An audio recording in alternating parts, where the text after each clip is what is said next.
다음 기사는 삼성바이오 신약 개발 도전이라는 기사부터 보도록 할게요. 삼성바이오 신약 개발 도전. 삼성이 희소질환 유전자 치료제 신약 개발에 나섰다.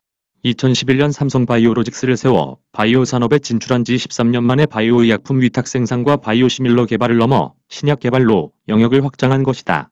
24일 바이오 업계에 따르면 삼성바이오로직스 자회사인 삼성바이오에피스는 희소질환을 표적한 다수의 유전자 치료제 신약 후보물질을 발굴했고 올 들어 동물 실험 등 전임상 단계에 들어갔다. 바이오시밀러를 개발해온 삼성바이오에피스는 그동안 부가가치가 높은 신약 개발 진출 시점을 저울질해왔다. 삼성바이오에피스는 신약 개발 초기 단계인 후보물질 탐색, 도출 작업을 지난해 완료했다. 올해 간대사 질환 등 희소 질환에 대해 전임상을 마치고 내년에 사람을 대상으로 한 임상시험 절차에 들어간다는 계획이다. 삼성은 유도탄 항암제로 불리는 항체, 약물 접합체를 활용한 신약 개발도 추진 중이다. 바이오 업계에서는 신약과 관련해 미국, 유럽 등에서 기술을 이전받거나 인수합병을 검토하던 삼성이 자체 개발로 전략을 선회했다는 분석이 나온다. 안대규 남정민 기자 이메일 주소.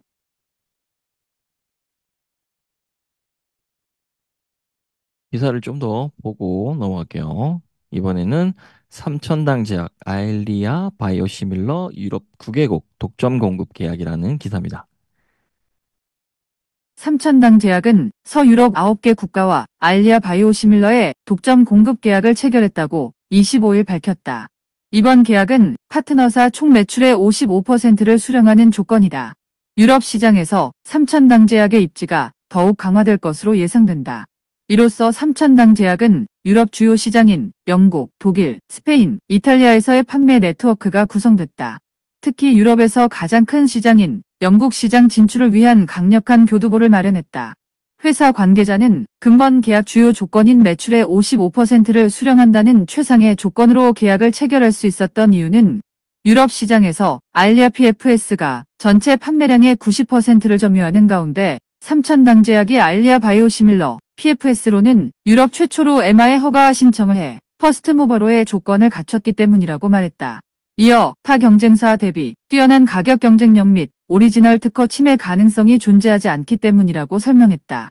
이 관계자는 글로벌 아엘리아 바이오시밀러 개발사들 중 직영 판매 체계를 갖춘 회사를 제외하고 유럽, 캐나다, 일본 등 주요 선진국들과 계약을 체결한 곳이 삼천당 제약이 유일하다는 점이 이를 반증한다고 덧붙였다. 삼천당 제약은 작년 11월 유럽 5개국과의 계약 포함 총 5천만 유로의 계약금 및 마일스톤을 달성했다. 프랑스를 제외한 14개 국가에서 목표한 계약금 및 마일스톤을 달성, 추가 국가 계약 시 금액은 더 증가할 것으로 예상된다는 것이 회사 측의 설명이다. 프랑스 시장은 최근 바이오시밀러 우대 법안 통과로 인해 시장 확대 가능성이 한층 높아졌다. 또한 별도의 마케팅 전략이 필요하게 된 만큼 삼천당 제약은 해당 환경에서 가장 특화된 조건으로 프랑스 시장 진출을 위한 막바지 단계에 있다.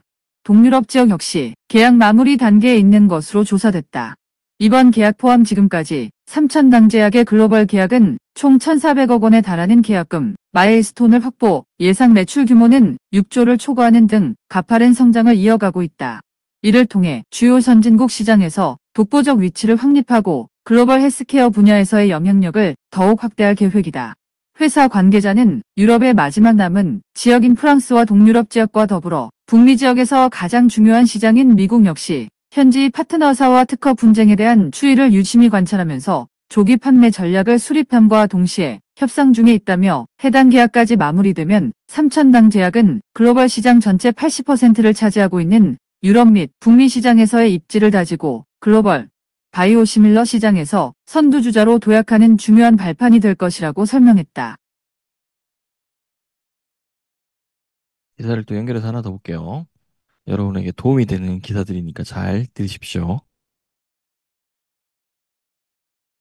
박승희 기자, 부광약품이 500억 원 규모의 자사주 소각 방침을 밝히며 주가가 강세를 보이고 있다. 25일 오전 9시 42분 부광약품은 전일 대비 1,070원, 오른 7,760원에 거래되고 있다. 장 초반에는 7,960원까지 오르며 8만 원대를 넘보기도 했다. 부광약품은 지난 22일 이사회를 열고 취득가 500억 원 규모의 자사주 261만 주를 소각을 결정했다고 밝혔다. 이는 발행 주식 총수의 3.67%로 보유 중인 자기 주식 전량에 해당한다. 기사의 키워드들을 뽑아보자면 삼천당 제약의 아일리아 시밀러 소유롭 독점 공급 계약입니다. 일단 앞서 살펴봤겠지만 여러분이 생각해 보실 부분은 오늘 삼천당 제약이 상한가를 쳤습니다. 이게 일시적인 것일까? 뭐 오늘만 해당되는 걸까에 대한 부분들을 생각해 보실 필요가 있을 것이고요. 그리고 이런 바람은 하루아침에 이렇게 기사가 나와서가 아니겠죠. 자, 우리보다 정보가 있는 기관들이나 외국인들은 사전에 이렇게 매수를 할 수가 있겠죠. 그러면 우리는 정보가 부족하다라고 하면 우리가 해야 될 부분은 이런 거겠죠. 삼천원 제약의 알리아 시밀러 서유럽 동점 계약이 있은 다음부터 주가가 어떻게 올라가는지를 살펴봐야 되겠죠. 저는 당분간은 상승이 나올 거라고 바라보고 있습니다. 그럼 여러분들도 살펴보면 되겠죠. 그 다음 부강약품 500억 규모의 자사주 소각을 결정했습니다. 이게 호재일까요, 악재일까요? 당연히 자사주 소각에 대한 기사는 호재입니다. 자, 9천원까지 5,960원 했다가 최고 9천원까지 갔다 빠졌지만 다시 상승을 하고 있고요. 그 다음에 오늘 HLB 관련해서는 모든 주식이 쭉 올랐죠. 그 다음에 박셀바이오 보시면 최고 찍고 18,690원까지 갔다가 다시 상승을 하고 있습니다. 자, 박셀바이오 다발 골수종 치료제 국제 특허를 출원했습니다. 이런 정보들이 있으면 도움이 되겠죠. 그럼 삼성 바이오 에피스. 자, 희소 질환 유전자 치료제 개발에 나서고 있습니다. 그리고 제가 오늘 스터디에서 드릴 건데요. 올해 있는 주요 학회들 정리했습니다. 자, 4월에 세계 3대 암학회 AACR이 개최됩니다. 그러면 참여 기업들이 부각될 수밖에 없어요. 그러면 4월에 세계 3회 암학회가 있다라는 정보가 있으면 여러분들 그걸 검색해서 참여한 기업만 아시더라도 수익을 얻을 수가 있겠죠. 제가 그래서 올해 있는 이런 주요 학회 일정에 대한 것들을 오늘 스터디 때 공유 드릴 거고요. 자, 공부하고 싶으신 분들을 위해서 2023년 정리해 놓은 것도 드릴 겁니다. 그럼 23년에 그렇게 큰 학회가 있을 때 관련 기업들의 주가 흐름을 보시면 도움이 될 수밖에 없겠죠. 그래서 오늘 뭐 삼천당 제약이나 HLB 뭐 생명과학이라든가 뭐 신풍제약이라든가 뭐 신풍제약 우선주라든가 뭐 부강약품, 박셀바이오 뭐 관련된 주들이 쭉 상승을 했습니다.